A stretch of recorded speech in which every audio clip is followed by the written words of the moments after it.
that just makes you mad horny and have to bang it out. Otherwise, you could die. I am loving it. If you were there, you know the shenanigans that went down. I don't know. I also need an audiobook, so who knows what I'm really gonna read. Hey, it's Kayla. Welcome to On the Fritz. I kind of last minute decided to do a weekend reading vlog. So I'm at my local library. They are closed. Like, you can't go into libraries, but I need to drop off my books that I've had since before quarantine started. So I've had these books since like February, maybe even earlier. So it's finally time to bring these babies back. So here I am dropping off a grocery bag almost full of library books. So let me show you what I'm returning. Okay, so first up I have my most like disappointing book of the year. What did I read it this year? I can't remember when I started reading this, but The Cruel Prince. I still have my bookmark. I didn't even get halfway through. This was so slow and hard to get into, which I've seen a lot of people say, and they're like, oh, just push on until the end. I guess it gets really exciting and twisty, and I don't know, but it just read very juvenile.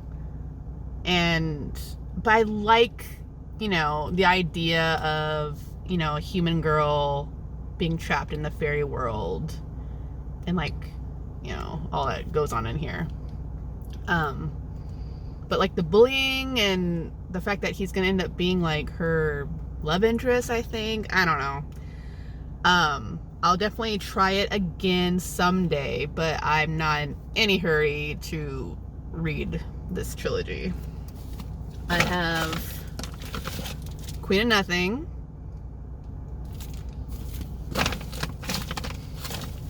I wish I would have read this. I have Beverly Jenkins' Rebel. The reason I didn't pick this up was because it is from another series of Beverly Jenkins, and I have yet to finish a complete series of hers yet. Like, I just keep picking up books, and then I read them, and then I realize they're part of like a family saga series. So I didn't want to start another one. I kind of want to play catch up and finish some of the other ones I have started. But I've got this guy.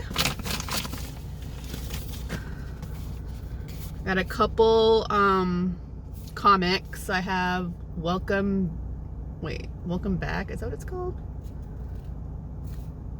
Welcome Back. And then I have Twisted Romance, which is kind of like an anthology, like about different like romance stories. I wish I would have read this as well. Yeah, it's with the anthology style with like different authors, different illustrators, different stories.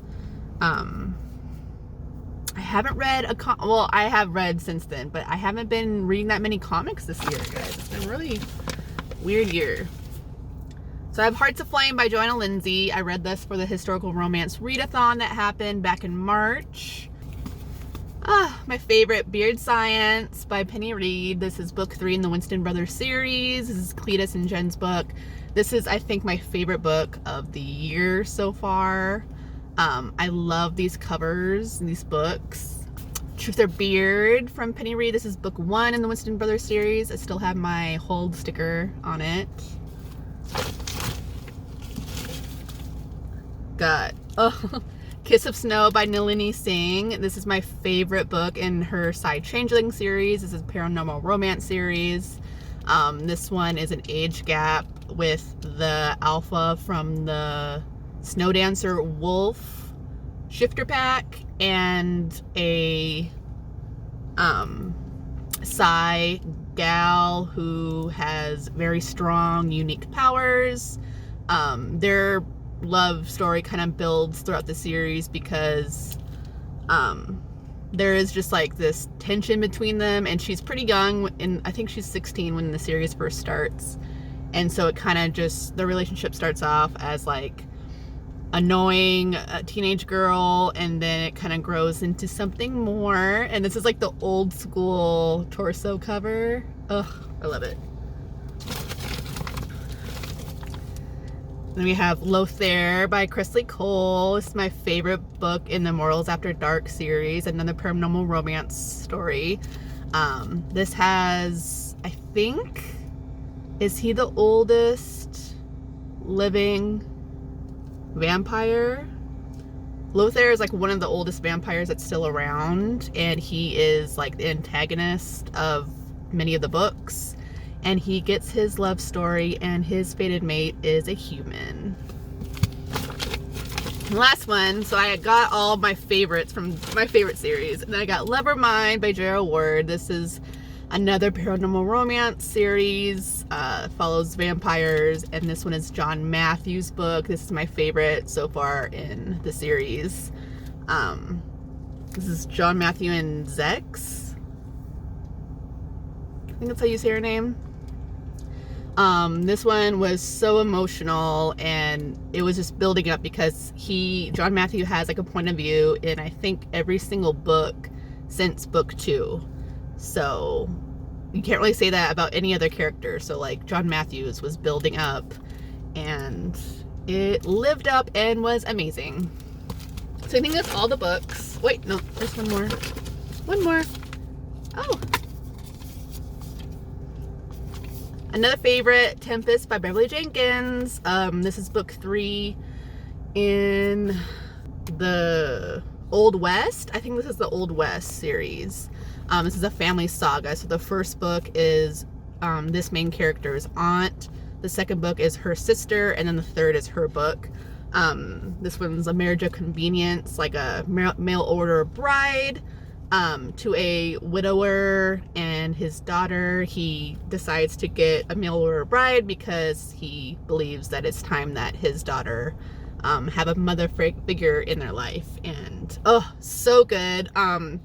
And I think it does the widower storyline really well. I have read that trope before, and sometimes they kind of throw the previous spouse under the bus, which I understand, you know, not every marriage is perfect, but sometimes it can read a little wonky. This one was done really well and is so far my favorite Jenkins read so far. So yeah, those are all my library books. I'm gonna put these back. Actually, I'm just gonna carry this stack out and put them in the return bin and go get some lunch. So I haven't decided when I want to start to read. It is August 7th and I haven't started a book yet. The summer fling is going on. So yeah, I'm thinking I want to start an audiobook just because we've been moved into our new house for a month now, and there's still so many boxes to unpack. So my options, I don't know what my options are because I don't have any audiobooks checked out. So I will check in with you after work when I decide on an audiobook to pick. Hey, it is Tuesday, August 11th, I think so. I finally picked up a book and I'm almost done with it, and that is Radiance by Grace. This is a fantasy romance and it is so good. Oh my gosh. It is a marriage of convenience that's uniting two different countries / species. So our heroine is human and our hero is a Kai. So he's like, his species is nocturnal. They are humanoid. But the biggest difference is like they have gray skin, dark, sharp claws, sharp teeth, and their eyes are like solid yellow. They don't have pupils or irises or anything. And the two find each other very ugly on the outside. However, they see the beauty on the inside right away from their meet cute. They have this connection, and it is just very, they're just very like it's just instant friends. Like they understand each other, they respect each other. They get married, they're very touchy-feely, and so it just feels like they've always kind of loved each other, but it wasn't ever in a sexual way until obviously their feelings grow, and I love it so much. It is so swoony, it is so romantic, surprisingly, and it's a really great friends to lovers romance with a marriage of convenience trope. And it's like, enemy species, more or less. Like they're uniting through marriage to prevent war and stuff. So it definitely could have easily been an enemies to lovers, but it is a friends to lovers. And it's kind of like they're kind of trailblazing the way so that, you know, other people of each other species are seeing that, hey, they're not so bad. So I'm about 80% done. We are having a read-along live with us tonight, like we do every Tuesday, if you have not joined us yet. Every Tuesday night over here in the States time zone. We have a read-along where we all talk about what we're reading, and then we have a 40-minute reading sprint, and then we get back on and talk about books and talk about other things sometimes. It is fun to join along in the chat. We'd love to have you. But hopefully I'll be able to finish my book then. I picked my book up on Saturday, read most of it Saturday and Sunday, and then, like I said, today's Tuesday, so I haven't read anything yesterday. So I don't like it when I have a day off from reading, when I'm in the middle of a book or towards the end of the book, just because you just kind of get off your groove, and sometimes my enjoyment might dip just because I didn't pick it up for a couple days. And that has nothing to do with the book. It's just, I was busy. Lots going on. School's about to start. My husband's very busy. We also have Kinder Meet the Teacher virtual meetings tonight, coming up in about an hour. We're going to meet my daughter's kindergarten teacher. I'm really excited for that. So we're trying to navigate all the school things. My husband's a teacher, so we have that on one end, and then we have being new kindergarten parents going to elementary school, that type of thing. So fun times. So yeah, I'll check in with you on the next update.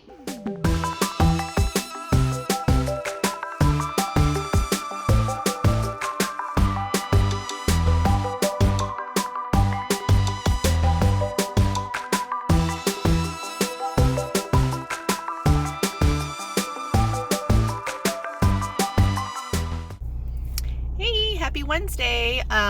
Sorry if you can hear my AC. I'm in my car and it's hot as hell in Texas. So I just wanted to show what I got. Saw the last clip. So I got the hard deluxe edition, book 4 of The Wicked and the Divine. This is the conclusion to the comic series. The Wicked and the Divine is one of my favorite comic series. It is a fantasy series that follows a pantheon of different gods. They are reborn into teenagers every 90 something years, and they have 2 years to use their powers, influence the people of Earth, and then they die. And there's a bunch of the different gods die in the beginning, and it's basically kind of trying to figure out who done it, what's happening, and then it's kind of twists into what is the purpose, what is the true purpose of the pantheon coming every year. It's a great conclusion if you have started it. I know I was kind of questioning how this was going to end. It's the kind of series that kind of weaves back and forth, so I would say it does trudge on a little bit, but the artwork is amazing and it does wrap up really well. So thank you, Sarah, so much. I'm so excited to have this for my collection. I did finish Radiance last night. Oh, it was so good. I think I talked about it in a couple of clips back. So romantic. It was just so swoony and romantic right from the beginning. Their friendship, they're so touchy-feely. Like, both of them showed physical affection very easily, even though they thought each other were very ugly. They knew that their souls were beautiful right away from the beginning. So the conflict was just kind of on the outside, not between the two. And it kind of grows into more of a sexual chemistry later on. But yeah, it was so romantic and then very fulfilling when they do get together. And then the climax at the end, I was afraid there was going to be a cliffhanger because book 2 follows the same couple in book 1. So I thought the conflict at the end of book 1 might play into book 2. It doesn't. It does kind of, sort of, obviously from like the epilogue sets up book 2. I was very nervous for a couple side characters because even though in romance you get the HEA with the main couple, side characters don't always survive in the fantasy world. So I was very nervous. It was amazing and it lived up to the expectation. A lot of people loved this, and for good reason. It was really great. I do have book 2 from my library. However, I'm not sure when I'll get to it. I may have to return and recheck it out just because I want to read other books on my TBR for August. And like I said, it doesn't end on a cliffhanger, so there's no need to dive into it right away. Book 3, I think, is supposed to come out in September. Hopefully that is still on schedule, so I can kind of space it out to where I could read book 2 and then book 3 in September or shortly after when it comes out. Book 3 is to follow a new couple that is introduced in book 2, so I'm excited to eventually get there. So I'm on my lunch break. I need to run an errand. I did start, what's it called? Not Meeting the Duke. Something, I'll have a cover here. It's by Tessa Dare. This is book 1 in the Castles Ever After, which I love because our heroine is just like a romantic at heart. She's an inexperienced lady, like never been kissed, and she's dreamed of her happily ever after and her Prince Charming her whole life. However, she's very plain and she's just always been put on the shelf and has never been matched up with anyone. And she kind of stumbles onto our hero, who is a blind hero, I believe from an accident, but he's a duke of this castle.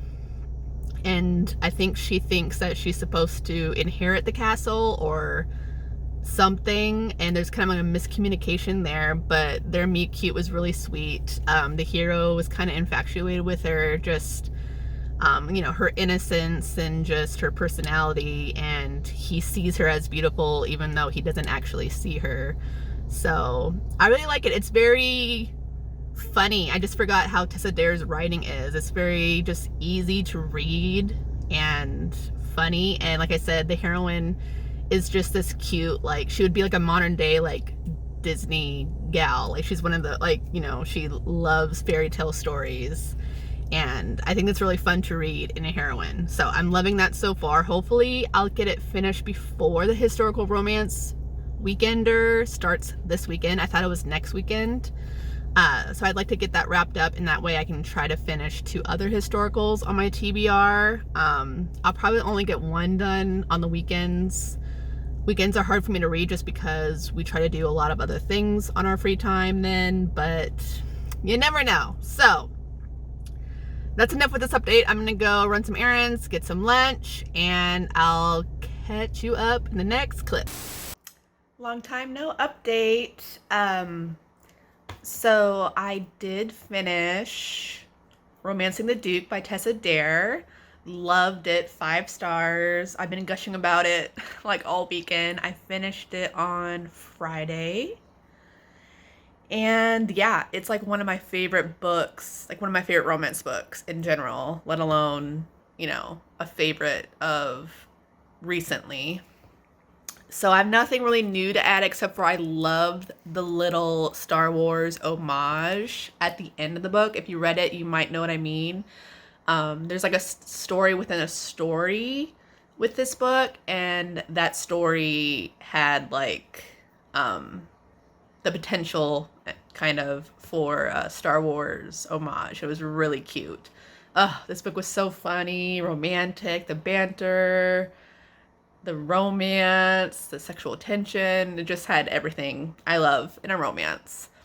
And then I also read and finished Destiny's Surrender by Beverly Jenkins. I read this mostly as an ebook, but I did finish it as an audiobook because I needed to do some housework.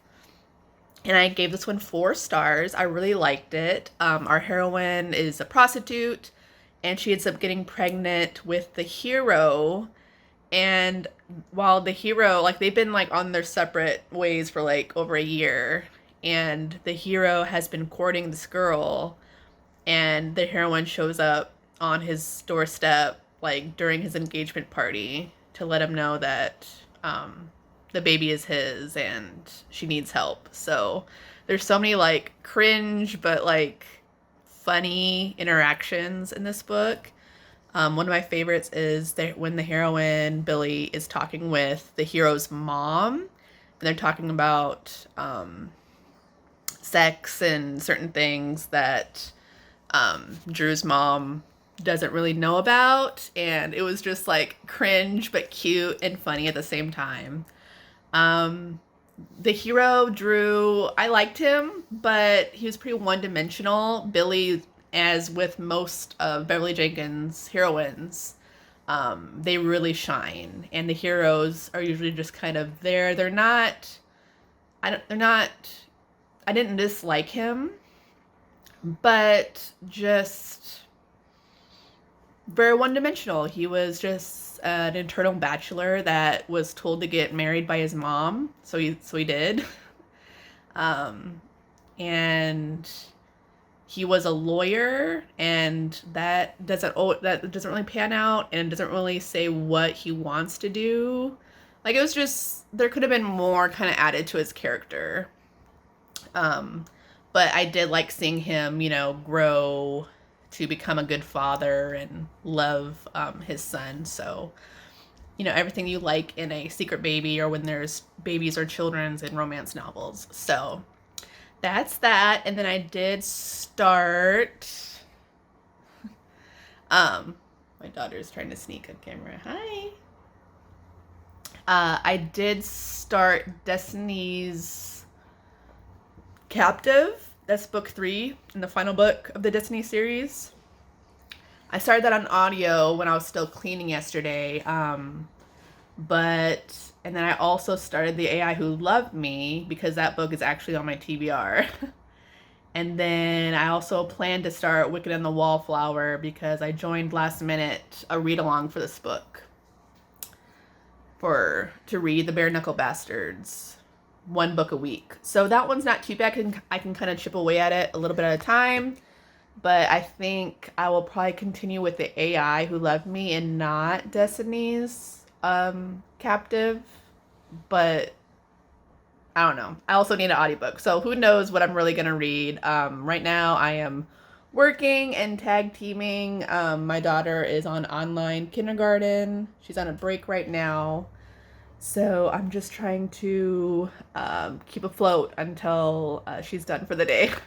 So happy Monday. Just got done with our read along live. We do every Tuesday. If you were there, you know the shenanigans that went down.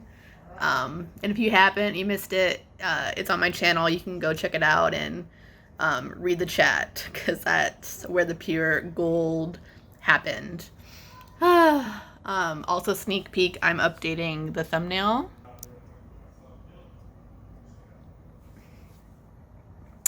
Updated my reading. So I started a bunch of different books, but I did listen and finish Slices of Life by Ruby Dixon. It's a bind up of 4 different novella short stories on audio. Yay for audiobooks. I think I'm finally getting my mojo back. So I listened to that. I don't know what prompt I'm going to count it for, because it was not on my TBR, obviously. I'm thinking Down Home Country, because they live on an ice planet in caves in a small community. So I think I'm going to count it for that. I tried to pick up an Amish Harvest during the live show, and the reading did not happen at all.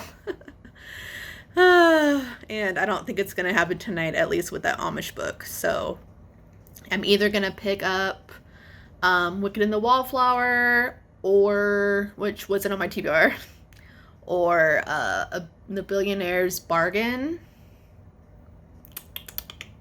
I also started The AI Who Loved Me. Was that last night or the night before?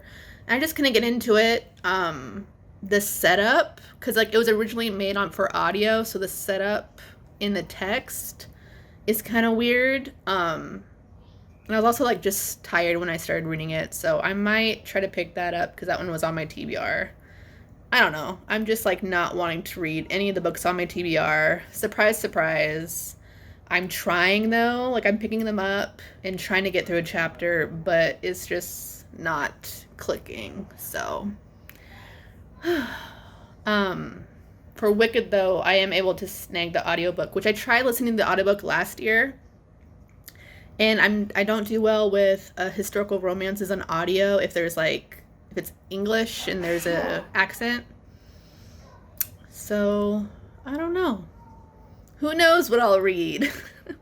But yeah, I didn't get a clip of us while we're on the live stream because it was just chaos.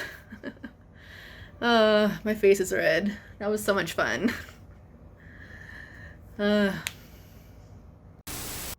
Hey, today is August 20th and it's my birthday.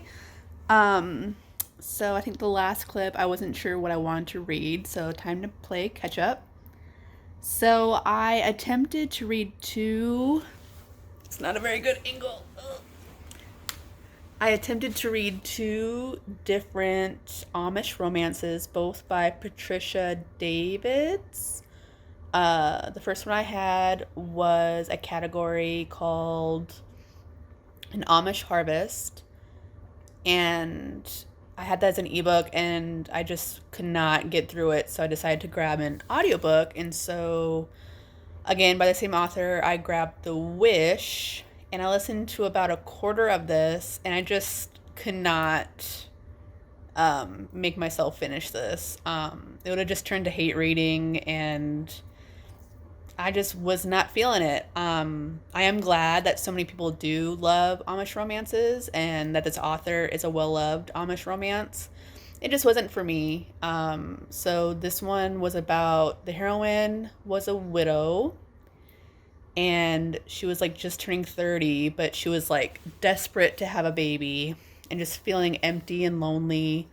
And she was more grieving the loss of the potential to have a kid rather than her husband. And so she was wanting to sell their farm and move to a different state where she could potentially find a new husband, because the area she was living at right now, like there was no eligible bachelors in the faith. And the hero is basically what made me not like this book at all. So he was written to be like this bad boy that's like, so he used to be in the faith and he left the Amish faith with his wife. And he was like between jobs, and so he went to go work with his friends, and his wife didn't want him to, and so she left him. And he got in trouble with working with his friends because they ended up like they were stealing something. And so he was in jail for 6 months. And he got out of jail. And there was like a quote about how like, oh, his friends. And then it was like, oh, but if they were really his friends, they wouldn't have had him steal stuff. Like it was just very like after school special and eye rolly. And then obviously like him, I don't know, it was just, you can tell it was just like written like he was trying to be this bad boy, but for good like Christian readers, I guess. But like he was still really a good boy, but with like this bad boy persona. But anyways, like his wife ended up being pregnant, but then she died of leukemia shortly after she gave birth. And she wanted, like on her deathbed, she told her husband that she like abandoned because he was going to go work with his friends, that she wanted him to take their 4-month-old baby that he just found out about and give him to her parents to be raised in the Amish faith, because she realized like they shouldn't have left the faith. And it was just very like after school special, like. And so the hero is like driving to her Amish family, and it's raining, and he like drives into like a river, and then the hero like saves him and the baby. So that's like the plot, and like that's all I read through, and I was like, oh my gosh, this is just so, I mean, I like that it was over the top, but it was just like the way it was written and like words and sentences used, it was just like, it was very preachy, which I'm assuming is probably pretty normal and maybe in these inspirational stories. And I'm a Christian, and it's not like I was against reading anything that was, religious or spiritual, but these things had nothing to do with being a spiritual and stuff like that. It was just like, I don't know, it was like the author was trying to write these flawed characters, but like had to give them like, oh, they're flawed, but like this is why they're flawed. They're not just flawed because they're human. So I don't know. I just wasn't into it. So yesterday, then I started the audiobook for Wicked and the Wallflower. Oh, and it's so good. It's so funny. I was looking back on my review last summer. Again, this is my first historical romance I've ever read. And I started listening to it on audiobook last year.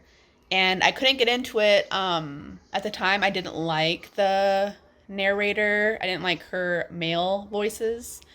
But my biggest thing was that, like, there's a lot of terms used in historical romance that I just had no idea. Like, I didn't know what she was saying. I didn't know what she was referring to. I feel like if you're visually reading, you can maybe use more context clues than audio. But, I mean, I also remember looking up a lot of phrases. So that also deterred me from the audiobook. But I'm loving the audio now. And I'm tag teaming it. So I'm currently reading the chapters for the Summer of Sarah Mclean is like a read along of all of her books. This is the first one I'm hopped in on. I missed all the other ones, but they read them in publication order.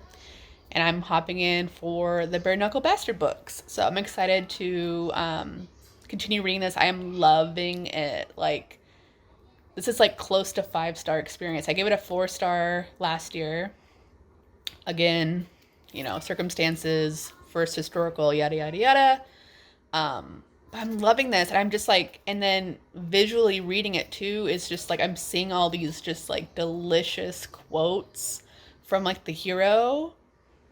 Oh, it's so good. So this one, we are introduced to the Bare Knuckle Bastards, which are 2 brothers and a sister who run like the downtown underground of part of London, I think. And the boys own like an ice company. They're really like smuggling in, I think, alcohol or something. And then the sister, I think she hasn't appeared, her job hasn't appeared in here yet, but I think she is the owner of a brothel, or like a reverse brothel, or like a high end. I can't remember what. Yeah, I can't remember what it is, but she owns something like that, I think. But anyways, the heroine has been put on the shelf for multiple reasons, just kind of like a series of unfortunate events for her. And she's been cast out from her friends, and she's kind of just realized that, marriage and stuff isn't really for her, but she is still holding out for love, but her family is like pressuring her to get married just to like anybody with money, because it turns out her family doesn't have any money, so she's been like a pawn trying to get money, which is a storyline we see in a lot of historicals. But the hero, one of the bare knuckle bastards, Devil, their meet cute is really cute, and he kind of decides to use her a little bit too, because she, in a fit of rage of her ex-friends, announces to everyone that the Duke of Marbury, one of the dukes, that is looking for a wife, this mysterious duke that no one knows about, that she is already engaged to him. So she just has this lie. And so Devil decides to use that for his advantage, because he has a relationship with the Duke, and there's like a lot of different plot points in this story. But my favorite one is that it has the trope of one person teaching the other person to be like attractive, or tries to help them woo a third person, and then the two original people fall in love. And so Devil is trying to teach Felicity to be a flame and be and to seduce the Duke, but in turn they obviously learn to seduce each other, and it's just so good. This is my first and only Sarah Mclean book. Again, this is a reread, but I believe from what I've heard, all of her series are kind of in the same universe. Felicity appeared in the book that was published right before this, but having not read any of those other books has not deterred any of my enjoyment. I love it, and I'm really excited to continue on and read the next 2 books within the next 2 weeks. So that's my update. I'm gonna get some sushi tonight for dinner for my birthday. Thank you so much for everyone who wished me happy birthday on social media. I really do appreciate it. 31, I'm feeling good. It feels good to be in my 30s, which is so funny to look back, because I remember when I turned 20, I was like really depressed, and it's like, girl, how sad is that? So 30s are fun. If you're approaching your 30s, don't be scared. This is kind of feels like I'm in my prime, so feels good.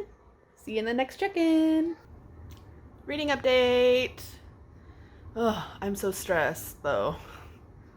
My husband was trimming our trees with a chainsaw on a ladder, and I just can't deal with that. Like, I was getting ready to like leave the house, and he's done now.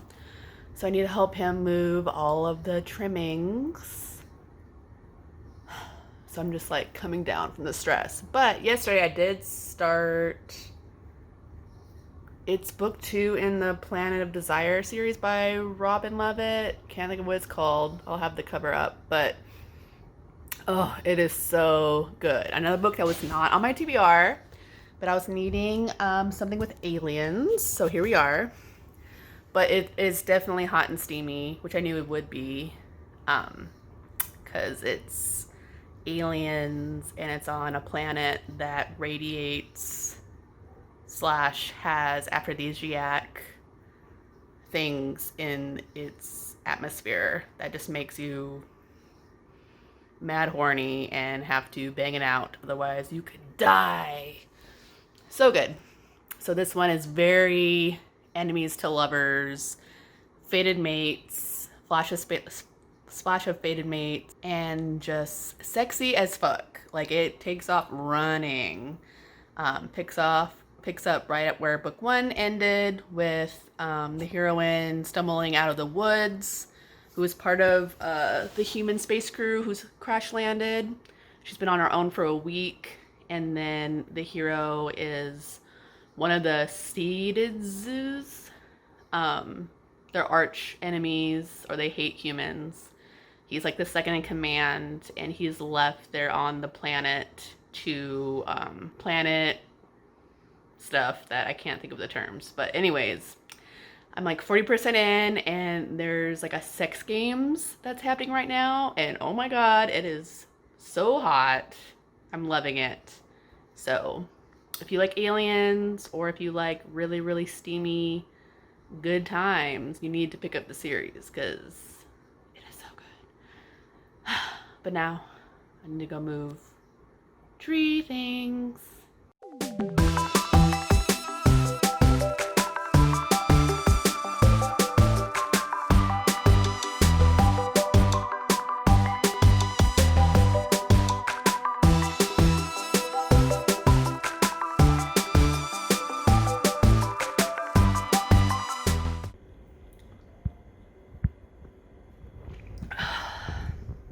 Nothing like a cold beer after doing yard work in August in Texas. Just raked up 6 bags of leaves. Hey y'all, it's August 26th, Wednesday. I'm working from my office today. I'm on my lunch break.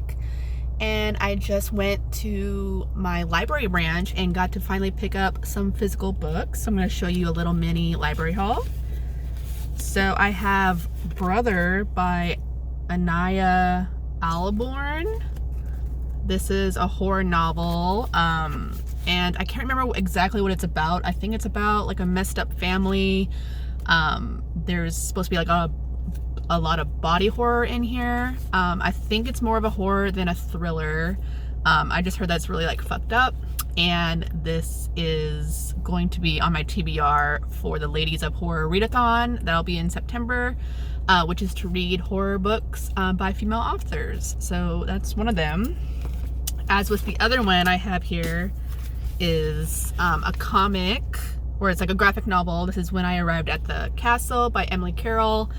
Emily Carroll does amazing horror comics. She has a lot of shorts on her website.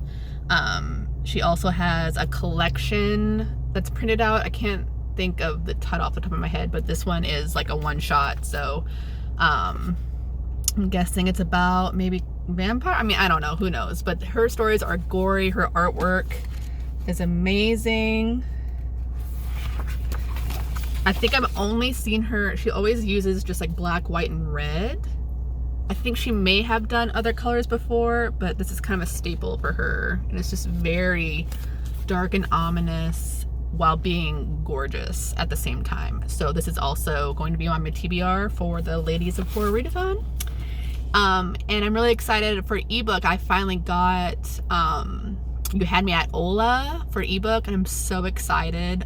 So hopefully I can read that soon. The hard thing about being a mood reader and reading most of your books from the library is that by the time a hold comes in, I may not be in the mood for that book anymore. But I'm still very hyped for You Had Me at Ola, so I'm really excited to read that.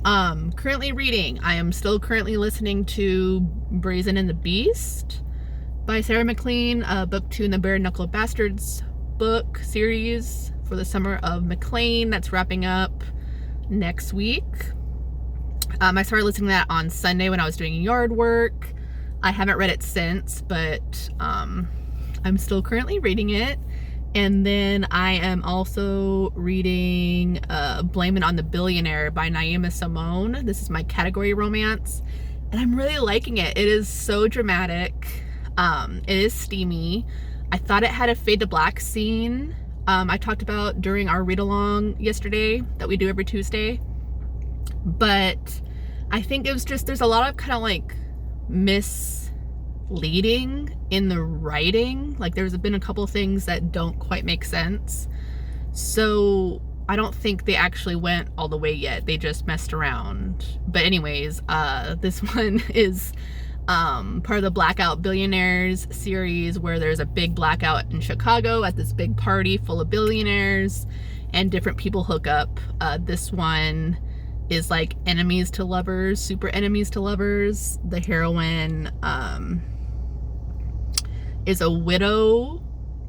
She has a 2-year-old son. Her husband was a billionaire, and his entire family hates her because I guess he's been like lying to them, saying that she's been cheating on him, and you know, is a gold digger. They married really young. She got pregnant. They just don't like her. They want nothing to do with her son.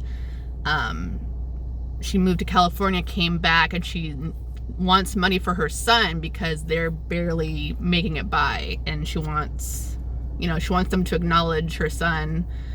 And so she goes to the party, and her husband's like best friend, raised as a brother, notices her, and he's the hero. And I don't want to give too much more away, just because like I'm just getting like jaw on the floor with just all of these little tropes that are happening, and I'm loving it. They have an instant connection in the dark when they don't know who each other is. They're both like secret nerds, and you know, she's funny and he's handsome and charismatic. But when the lights are on and they know who each other is, it's just hate. I love it. It's really good. I definitely want to read the other books in that series. So that's what I'm currently reading. I think once I finish this book, I will be all done with all of my challenges. I'm trying to think if there's anything else left. Sorry, I got a call. And there's people. I mean, there's still people walking by, but oh well. I think this will be my last book for my challenge for Summer Fling, which I'm really shocked. Most of them were not on my TBR. But at the end, I'll wrap up and kind of do check marks for all the different prompts. But I'm pretty sure, thinking off the top of my head, I think I got them all. Obviously, there was double ups, but yay! Successful readathon. I hope you guys are doing well. See you in the next check-in. Howdy-ho! It's time to wrap up this month-long reading vlog. Woo! You made it this far. You are a champion. So, I'm just going to quickly go over all the prompts for Summer Fling and what books end up representing it. You can see my messy bedroom. So, for Down Home Country, I read Slice of Life by Ruby Dixon, and I gave it 3 stars. For Big City Life, I read Romancing the Duke by Tessa Dare, loved it, gave it 5 stars. For Author of Color, I read Destiny's Surrender by Beverly Jenkins, gave it 4 stars. For Hot and Steamy, I read Captive Desire by Robin Levitt, gave it 4 stars. For Dark and Dangerous, I read Wicked and the Wallflower by Sarah Mclean, gave it 4 stars. For Sweet and Clean, I attempted to read The Wish by Patricia Davids. This was a DNF. For Road Trip, I'm counting Radiance by Grace Draven. There's a lot of traveling in this book, so it wasn't like a classic road trip book, but making it work. And Radiance also counts for Friends to Lovers. Really, really amazing Friends to Lovers romance. For Diversity, doubled up with Destiny's Surrender by Beverly Jenkins. And Disability Rep, doubled up with Romancing the Duke by Tessa Dare. And so my last 2, I have Old School Historical. I technically did not read an Old School Historical. The historicals I did read are modern. And then Category Romance, I'm still technically reading The Billionaire's Bargain by Naima Simone. I really do like it. I'm chipping away at it. However, I'm just wanting to pick up other things. So I still have it from Hoopla from my library. And I do plan on finishing it sometime in September. And that is my category, and Big City as well. But definitely my category. So that's my wrap up for Summer Fling / August. What a wild month. Thank you so much for watching. Vlogging's hard. And yeah, I'll see you in my next video. Bye, guys.